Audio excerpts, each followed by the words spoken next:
Pretty good, Jamie. How you doing, pal? Pretty good. So I figured I'd interview you now that you interviewed me. How you feeling? Pretty good. What's your story, man? Pretty good. My story, I like long walks on the beach and poetry and starlit nights. That's very exciting. All right, so look, let's do this. What do you do for a living? Well, I call myself a digital marketer. It depends on who you are when you ask. Sometimes I do the Frank Kern thing and I say I just sell shit and leave it at that. Yeah, because when someone asks, exactly. When someone asks you what you do for a living, I have problems with that. I'm like, I sell files, I publish, I'm an info label. They're like, what the hell is that? What is that? Yeah, exactly. And it's like, and I've always hated that question. Like, what do you do? It's just like. Yeah, it's like Louis C.K.'s joke when his kid keeps asking why. Yeah. Sorry, I'm talking more than you are. I'm sorry. So yeah, pretty much I just sell shit. Like I produce content in the forms of like videos and articles and audio files and things like that. Just putting yourself out there in the interwebs. You know, that's what I try telling people. You know, whether you're running ads or you're making videos, the name of the game is you got to produce content. You always have to produce some kind of content. What is your content? Well, like I said, it's advertising. Like I told you, I just got banned from Facebook ads for no reason. That's a funny story we can talk about in a bit. Yeah, no, you get that. You told me you get that account back. Yeah. It's not your fault. But anyway, like advertisements, I'm really good with like writing, or so I'm told. So I do a lot of article writing, or what they say, article marketing, blogging. Doesn't really matter. It's the same thing. Mm-hmm. Recording like podcasts, which is pretty much just audio files and putting them out there on 2.0 sites, and then videos on like YouTube and shit like that. So and then what you do is you just build up your email list, and depending on what you're selling, like if you're selling digital products, anything from like music to like ebooks, or even full-blown like courses, starter courses, shit like that. You always want to try to essentially capture your prospects' information. So you can develop. It's called relationship marketing. So you funnel these people through the content that you create, whether it's advertisements, like I said, or articles, whatever, and you send them to a site that has like either a sidebar that has an opt-in form, or you can send them to what's called a squeeze page, where it basically has an opt-in form. So it says if you would like a discount, like get a 20% discount off of this starter course, but enter your email address and your name, and they do that. Or it could be something like everyone's seen, like get this free ebook on how to lose 2 pounds for the weekend because you want to go to the beach or something, and you put down your name and your email address. That's the start of a relationship, what's known as relationship marketing. It's also known as integrated marketing, but that's basically internet marketing. So what happens is that after you get your prospects' information like that, you usually have some kind of what's called a back-end system or a sales funnel. So what happens is that you as the prospect come to this site. You came here because you liked reading an article or you liked watching this video. And then what happens is you get this freemium, this free product, this incentive, or it's a discount. And then after that, you get an email that you sent to your inbox that tells you to confirm your purchase. Even though it's free, it's still considered a purchase. After you confirm that, you're then added to that person's list, their business. After that, you're going to get your freemium in the form of that free ebook or the free video or the discount code that you can use for your purchase. And after that, you're going to start getting communication from that marketer in the form of emails. And again, they should have set it up so that they deliver more value to you to build up your trust.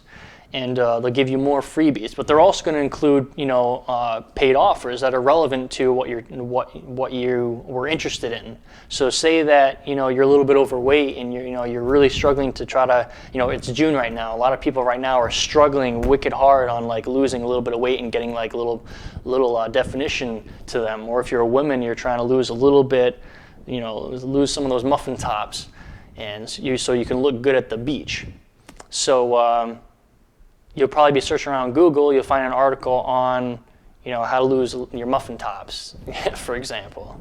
Then there'll be, you'll go to this website after reading the articles because you're like, this is good shit. This is good. I like this. I want more. So you go to that website, then you opt into their form that gives you like I said, how to lose 2 pounds in 1 weekend or something. So you do that, you get that email, you check your email, and you're like, this is good shit. So then you follow the program right there and the free information, and it works. That's cool because it's like, it's very transparent. Like people aren't purchasing your stuff until they're really positive they like what you have. Give them a chance to check it out first, huh?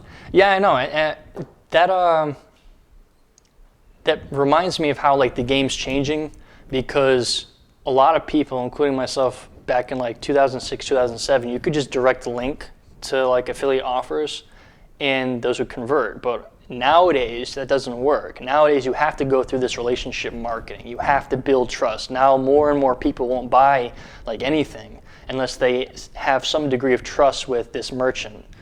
So whether you're an affiliate marketer who's selling gym equipment, or like I said, like some kind of like a weight loss program, you got to develop, or you're a publisher like Jamie is, and you produce stuff like beat machines and stuff like that. People won't buy from you unless they actually have a degree of trust.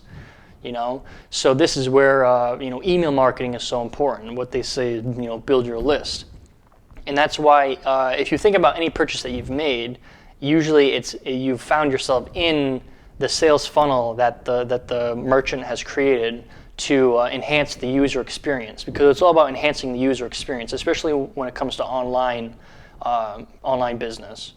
So, yeah. Cool, man. That sounds awesome. Yeah, so, next question is, why is that better than Barnes & Noble? Or why is that better than a brick and mortar bookstore? Well, I don't have my piece of paper. That's all right. I'm just thinking about how to answer this. It's more important because nowadays everything's almost getting to the point where it's personalized. And companies like Barnes & Noble or Borders, rest in peace Borders because they're gone, and it seems like Barnes & Noble is following suit. A lot of brick and mortar businesses, everything's becoming more and more digitized, but not only is it becoming more and more digitized, it's becoming much more personable, where it has to be like customized. I mean, one of the reasons why, for example, getting back to the email example, the reason why we ask you, for example, for your name is so we can personalize it, so that when we send an email it says, hey Jamie, how you doing, pal? And then goes into like whatever we're talking about, So it's all about enhancing the experience, and customer service is changing, and customer service, like for example with Barnes & Noble, is like almost non-existent. I mean, sure, you go to like the kiosk and you ask them, do you have this book? But I remember going to like Barnes & Noble and I was looking for a specific book. It was actually the book that it was a book on wealth preservation, and the person was like, no, we don't have that. And I was like, well, do you have any other books by this author? And she was just like huff and puff, and she does a little search, and she's like, no, we don't. I was like, oh, okay, thank you very much. And I was just like, this is bullshit, So there was like no kind of courtesy. There was no customer support. It was like she didn't ask me like how my day was. It was like terrible. And when it comes to like online marketing, everything's becoming more and more personal. So it's all about enhancing your experience as the user. So that's why companies like Barnes & Noble and brick and mortar businesses that refuse to get with the program, get with the times, because times are changing, they're gonna go the way of the dodo. They're gonna go out of business, and then they're gonna wonder why they went out of business, and it's because of these reasons. Does that make sense? Mm-hmm. It makes sense. I think so. Sounds exciting. So, what would you do if you had a bass guitar in your hand? If I had a bass guitar in my hand, I'd probably jam out a beat. What would you do? What genre? Probably punk rock, surprisingly. Or actually, if I have... Like Misfits? If I have, yeah, like Misfits or Social Distortion. I'm really good with Social Distortion, actually. Because like I said, I can play chords pretty good. I like that one Misfits song. What was that? It was a song that got covered by Metallica. It was like...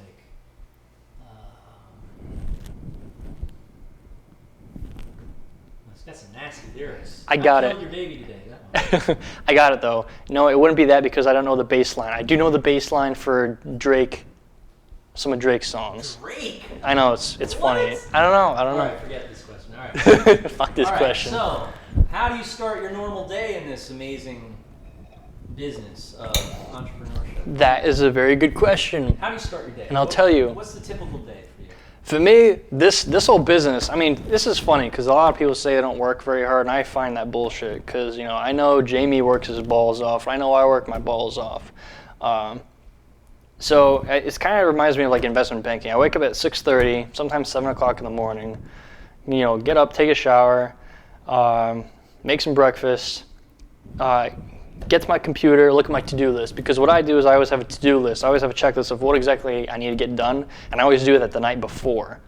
So like, say it's Thursday night, I'm gonna write down my to-do list for Friday. So I wake up on Friday, you know, like I said, get ready, get some breakfast, go back upstairs, get to my computer, look at my to-do list. I usually check my email first, see what's going on. Go check like social media, like Facebook, maybe some Twitter, take a look at what's going on. And then I go right down to like what I have to get done first. So sometimes that's like finish an article that I didn't finish from last night. So I'm gonna finish that up. Then I'll be like checking with Jamie and see if he published one of my articles that he hasn't yet done on his site. Done, I'll scratch it off. Then I'll be like send a promotional email out for tomorrow. So I'll set the broadcast for ahead in advance because I do that, you know, in advance. So again, with like the to-do list, if I'm going to send like a promotional email, I make sure it's queued and ready to go like a few days before it even goes. So I don't have to worry about that. So what would happen if you if the condom breaks and a girl gets pregnant and she has the baby and she dies and you have to take care of the baby and it's a special needs Down syndrome baby? What would you do? Whew. I have to work my balls off, and like all my money would have to go into making sure my kid gets better. Yeah, you'd have to stay that might, home. Yep. Then you'd be forced to do. It'd definitely be forced to make sure I make a shit ton of money. Yeah, you'd be hell of a forced lot of to money. do arbitrage. Yep. You know, you'd be forced to I started doing like day trading and shit too. start doing Everything. Maybe even like, depending on how bad it got, you know. Because you spend a hell of a lot of money on like on medical bills and shit like that. Yeah, that's a good question though. I see how you did good on that. You have to work your balls off. That's good.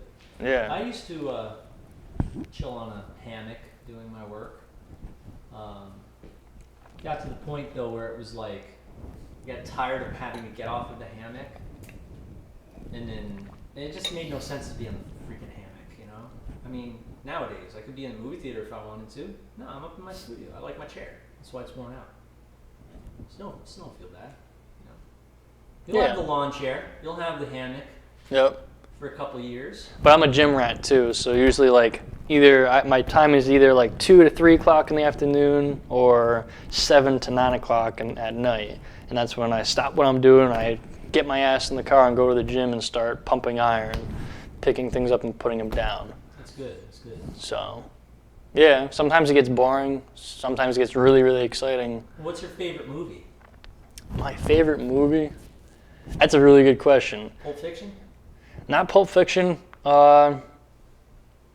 That's a good one. It's probably a toss-up between Network and Wall Street. Oh my God, you're like total corporate person. All right, here we go. What? Have you seen those movies? Yeah. You didn't like those? I just like the philosophy behind it because I studied philosophy in college. Yeah, I like corporate thrillers. I saw that last one with Richard Gere. That was very good.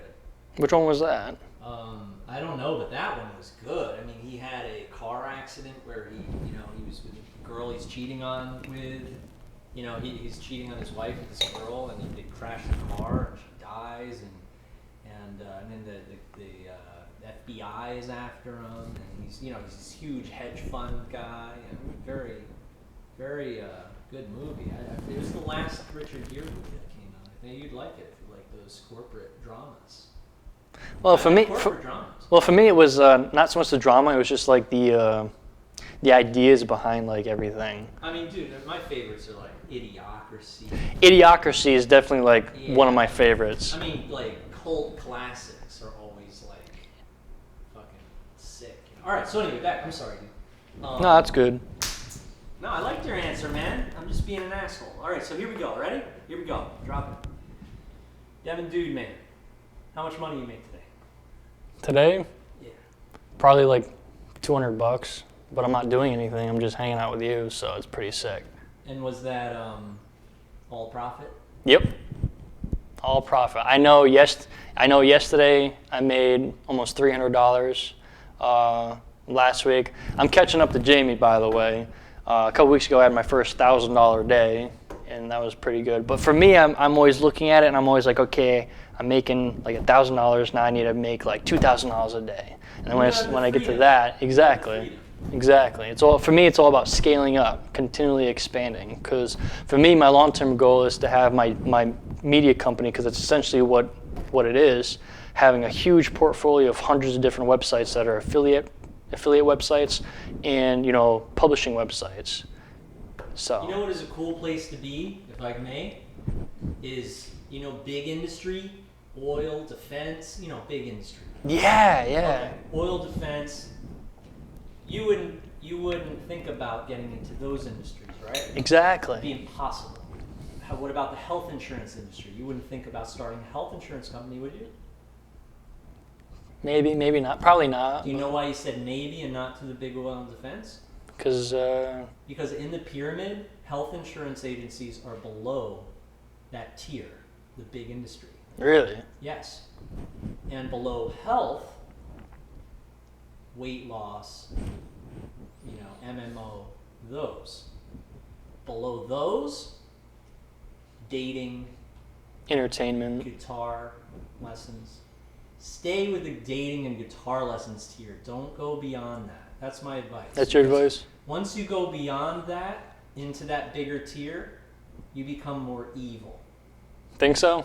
Yes. I guess I do have. Or you're forced to, if you want to survive in that niche, you're forced to at least run into evil people.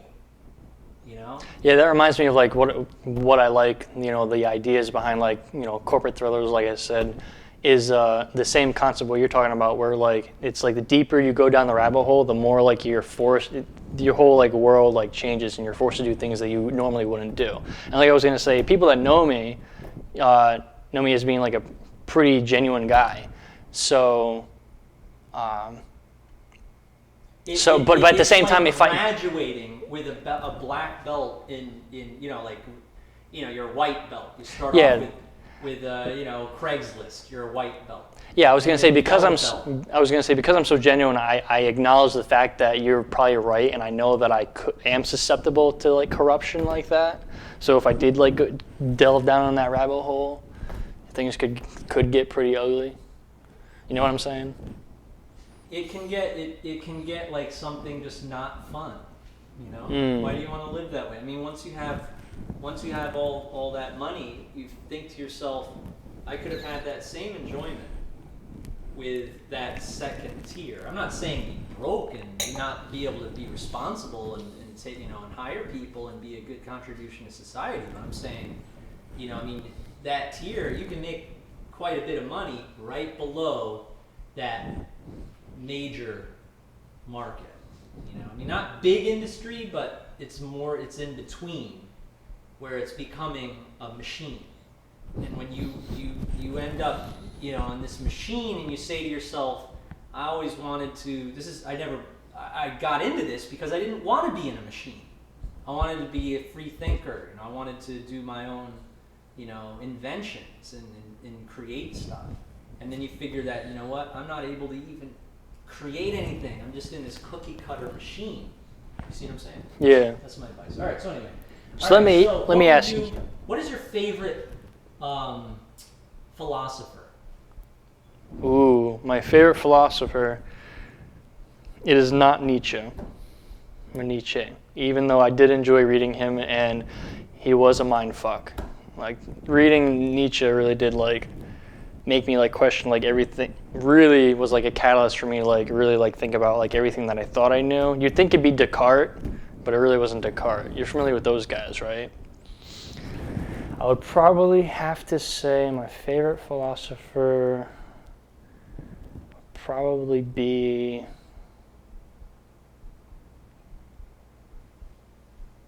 Thoreau or Emerson, surprisingly. Wow, very good. Because I can tie this into I can definitely tie this into entrepreneurship too. Was it? I think it was Thoreau, not Emerson, who had a treatise on self-efficiency.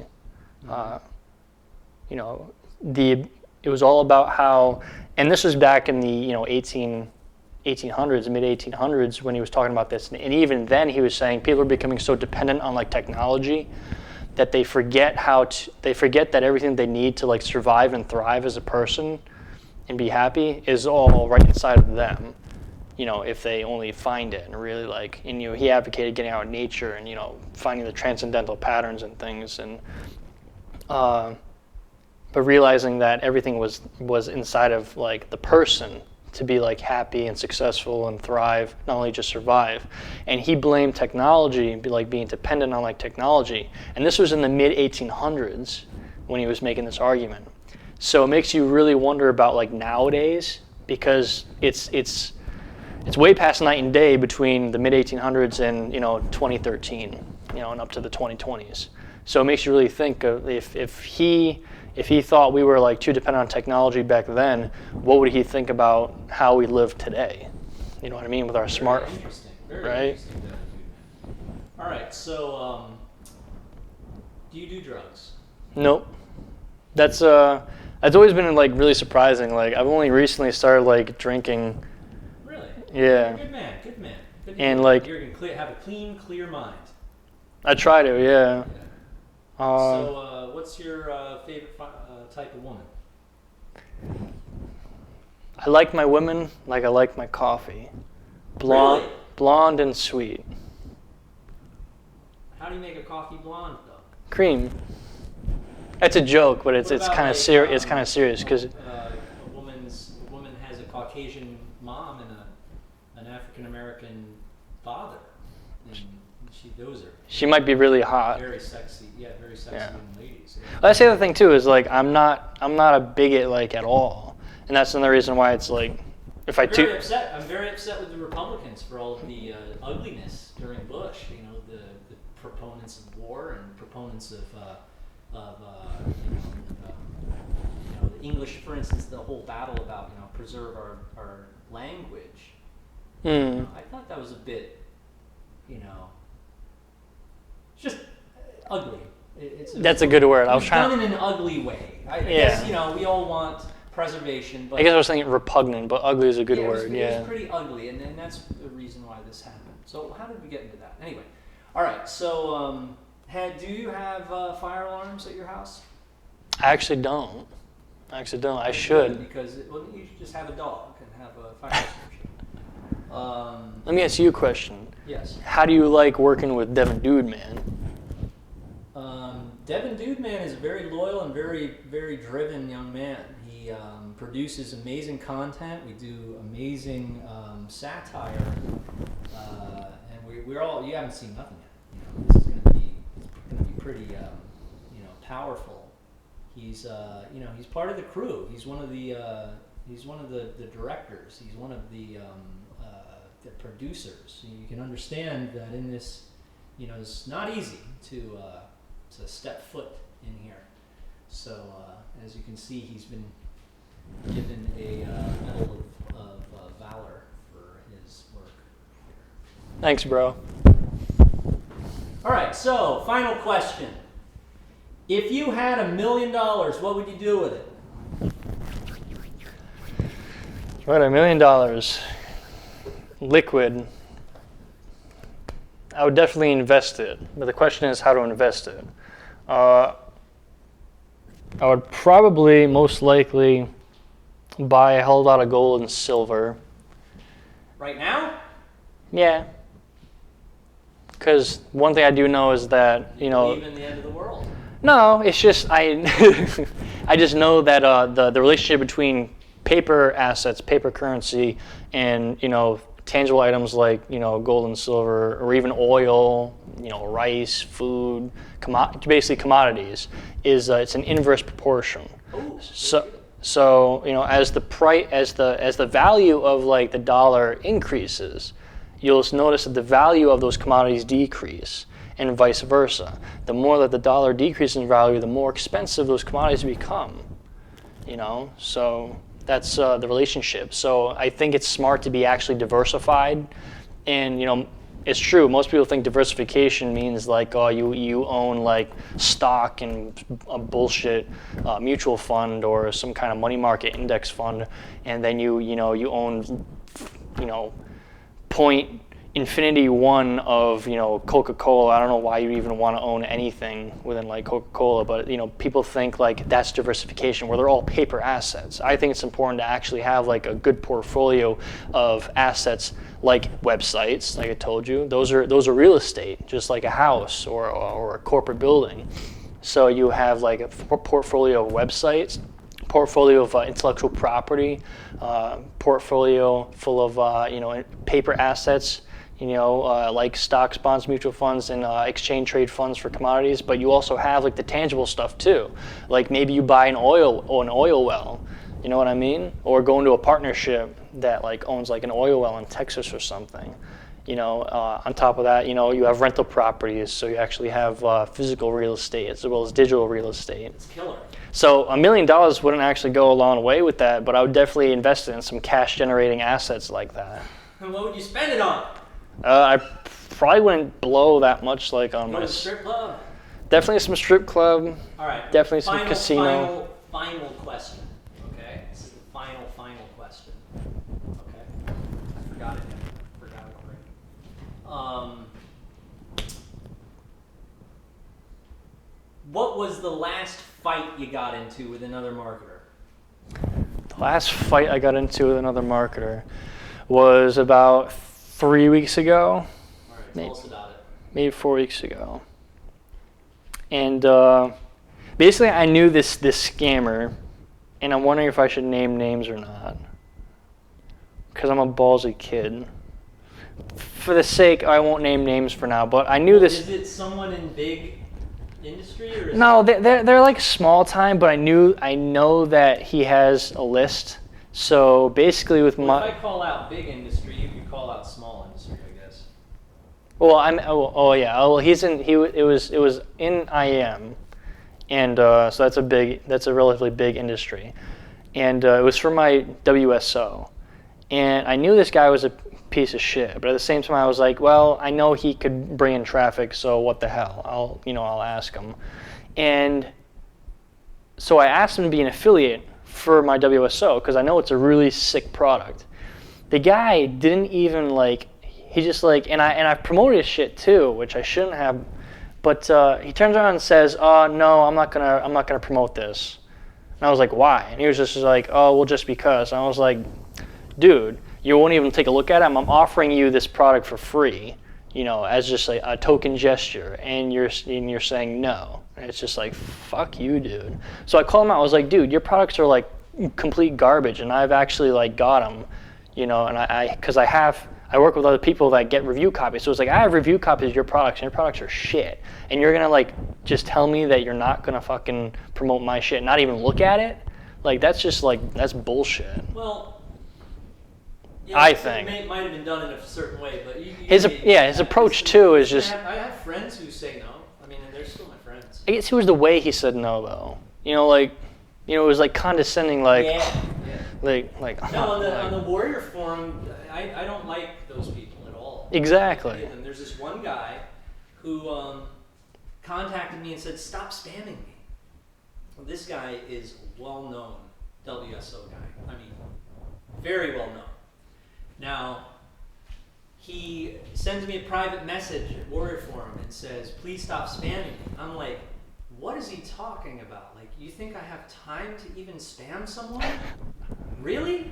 And so I look into it, and of course it's an affiliate. You should have known this. You can see that the link he was clicking on was going to some page that I didn't own at all, and it redirected to an affiliate link, and then went to mine. So he can't. Why would I use an affiliate link?